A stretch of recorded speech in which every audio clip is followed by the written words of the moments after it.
इतना ज्यादा हेकड़ी दिखलाने वाले चीनी सेना में आखिर डर का माहौल क्यों फैल गया है?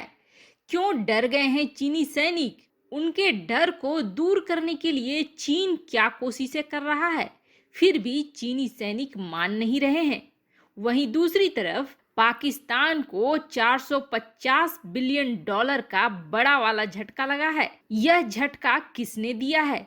किसने कंगाली में पाकिस्तान का आटा गीला कर दिया? तो वहीं आखिरकार ब्रिटेन ने चीन के खिलाफ उतार ही दिया अपना एयरक्राफ्ट कैरियर। आइए जानते हैं इन खबरों को विस्तार से। हांगकांग के साथ साथ कई ऐसे मुद्दे हैं जिसमें आक्रामक तेवर दिखा रहा है चीन, जिसकी वजह से चिढ़े हुए हैं कई देश।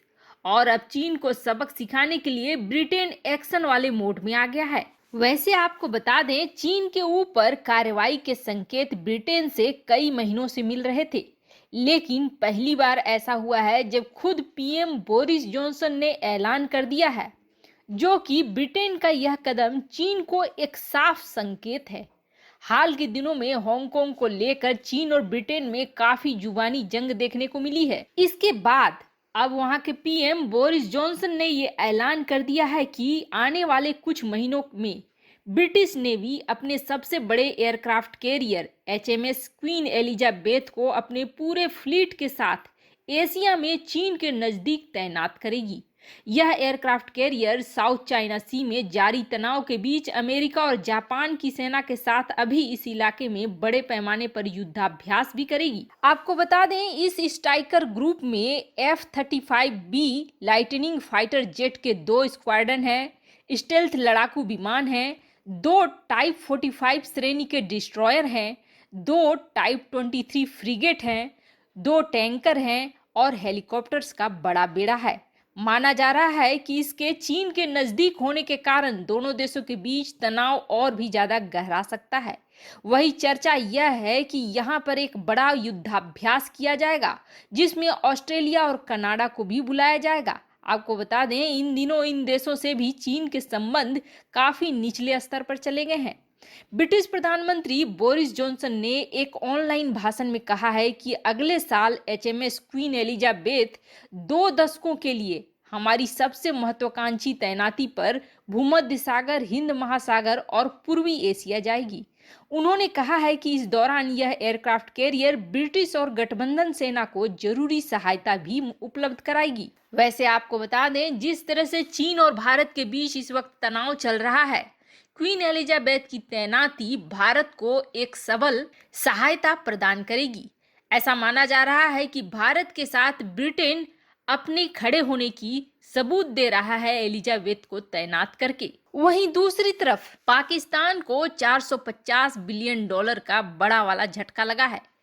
आज तक हम ये सुनते आए थे कि निवेश करने से जो बाहरी निवेश आते हैं किसी भी देश में, वह उस देश की प्रगति के लिए काफी सहायक होते हैं, उस देश को काफी आगे बढ़ाते हैं।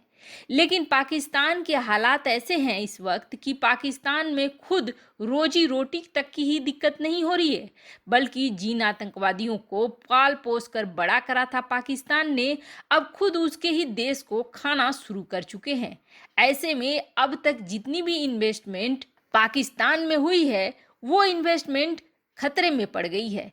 यहाँ तक कि जिस तरह से एफएटीएफ की तलवार लटक रही है पाकिस्तान के ऊपर, उसे देखते हुए कोई भी देश सुरक्षित महसूस नहीं कर रहा है पाकिस्तान के अंदर।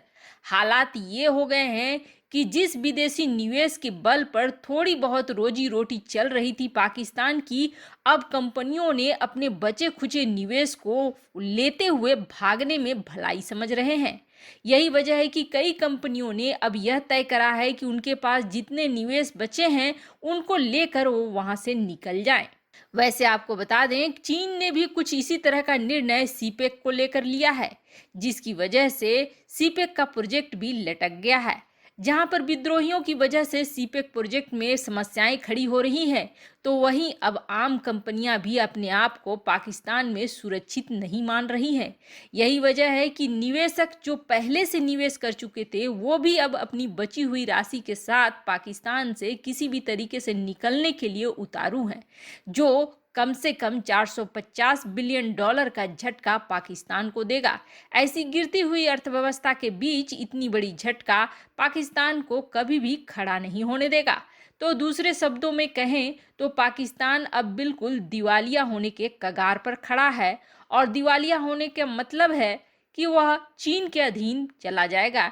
यानी चीन का एक उपनिवेश बनने के लिए पाकिस्तान की जमीन पूरी तरीके से तैयार हो गई है। वैसे कहते हैं जो दूसरों के लिए गड्ढा खोदता है वह उसी गड्ढे में गिरता है, और यही हाल पाकिस्तान का हुआ। पाकिस्तान ने कभी भी अपने देश को आगे बढ़ाने पर ध्यान नहीं दिया, बल्कि भारत के लिए मुसीबतें खड़ी करने पर ध्यान दिया। यही वजह है कि इसका फल उसे आज भुगतना पड़ रहा है। तो वहीं चीन के सैनिकों के अंदर डर का साया फैल चुका है।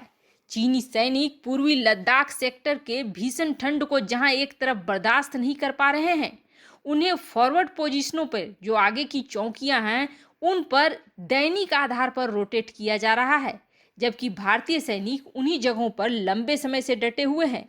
अभी तक आक्रामक रुख दिखा रहे चीन मौसम के सामने हार रहा है।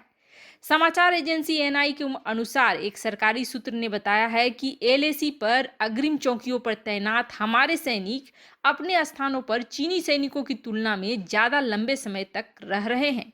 भयंकर ठंड और कई डिग्री माइनस तापमान के कारण चीनी सेना को रोज अपने सैनिक बदलने पड़ रहे हैं। कहा यह जा रहा है कि इस मौसम में अपने काम को अंजाम देने के मामले में भारतीय सेना चीनी सेना के मुकाबले कहीं आगे और बेहतर है।